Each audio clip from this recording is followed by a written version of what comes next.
Bien-aimés, shalom, shalom, shalom. Nous vous souhaitons de beaux moments et que la grâce de l'Éternel vous accompagne partout où vous pouvez nous suivre en pareil moment. Nous voulons parler sur le pilier de ce mois, ou la parole de Moïse. La parole, ou les conseils de Moïse.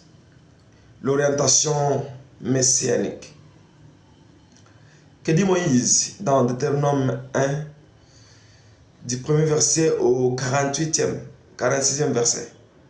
Maintenant, nous allons seulement lire du premier au 8e. Moïse rassembla le peuple de Dieu et leur dit: voici ce que dit l'Éternel. Pendant que vous serez sur la montagne,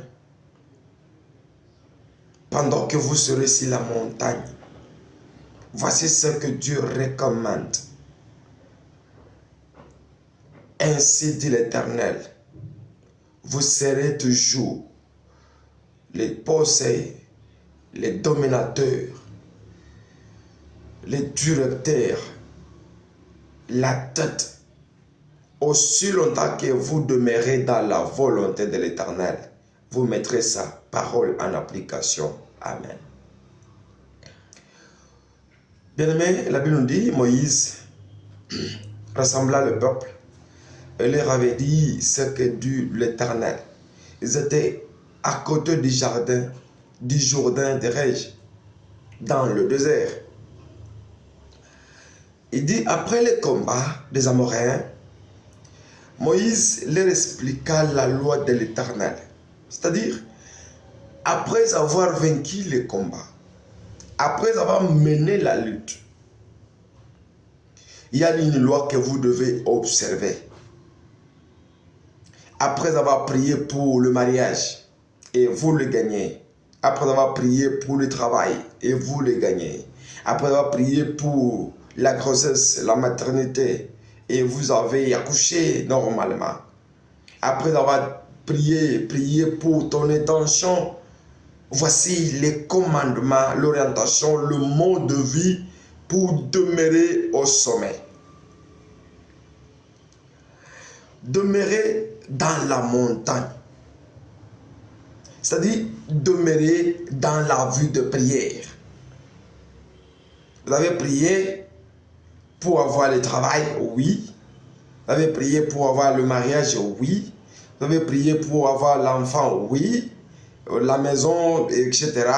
Mais pour demeurer et garder ce que vous avez comme suite, vous devez vivre une vie de la prière. Deuxièmement, Moïse dit, vous devez chercher l'Éternel chaque jour durant votre vie pour ne pas être battu par les ennemis. C'est-à-dire, vous vous rendez à l'église à tout moment, avant la réponse de ta requête, mais après la réponse, vous devez aussi mener la même vie, d'aller écouter ainsi dit l'Éternel, comment marcher, comment demeurer au sommet. Alléluia. Et puis il dit, après cela, il y a un résultat. La suite. Vous allez posséder le pays. Vous allez posséder. Vous serez multipliés comme deux étoiles. La multiplicité, la bénédiction, l'épanouissement. Et puis, ils vont vous augmenter. Vous serez augmenté 1000 fois plus. Vous allez diriger. Une fois demeuré dans la volonté de Dieu, vous serez la tête et non la queue. Vous serez des autorités. Vous allez contrôler. Il dit, vous ne craindrez plus aucun homme, car l'Éternel défendra votre cause. Moïse dit encore, vous allez posséder, vous allez vivre sans crainte. Vous toucherez le fruit du pays de la promesse. Quand vous travaillez, étant dans la volonté de Dieu, vous allez toucher les fruits, vous serez payé et vous verrez le fruit de ses saleurs. Maintenant, Moïse dit, met son peuple à l'attention. Il dit, attention, attention. Pendant que vous serez au sommet, il faut éviter quelque chose, quelques points. D'abord, il faut éviter de murmure dans vos maisons. Oh, pourquoi je suis là, je suis licencié plus que l'autre, mais comment il est promis au titre, au moment que je dépasse le niveau de titre. Non, ce sont des murmures. Oh, le murmure, c'est citer le serpent dans le désert.